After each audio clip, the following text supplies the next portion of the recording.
என்று என் கணவர் கொடுத்த இந்த பொருள் எனக்கு ரொம்ப பிடிச்சிருக்கு, இந்த பொருள் ரொம்ப பிடிச்சிருக்கு என்று 3 மனைவிமார்களும் ஒருவருக்கொருவர் போட்டி போட்டுக்கொண்டு மன்னர் ஹாரூன் ரஷீத் அவர்கள் தங்களுடைய கணவன் தனக்கு கொடுத்த அந்த அணிகலன்களை மிக ஆர்வத்தோடும் ஆசையோடும் எடுத்து தன் மேல் நினைச்சாங்க, மேனியில் போர்த்தி கொள்கிறார். ஆனால் ஒரே ஒரு மனைவி மட்டும் இந்த நேரத்தில் கணவனை போய் பற்றி பிடித்து கொள்கிறார்.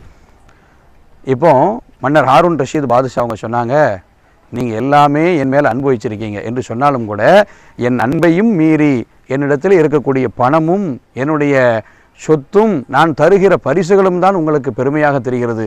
ஆனால் இந்த மனைவி சொத்து வேணுமா, நகை வேணுமா, மாணிக்க கற்கள் வேணுமா, வைடூரியங்கள் வேணுமா, மரகத கற்கள் வேண்டுமா என்றெல்லாம் எதை வேணாலும் எடுத்துக்கொள் என்று நான் உரிமை கொடுக்கிற பொழுது கூட இது எல்லாமே எனக்கு வேண்டாம், நீங்கள் கிடைத்தால் போதும். அப்போ அந்த பெண்மணி, அந்த மனைவி என் மீது உலகம் சார்ந்த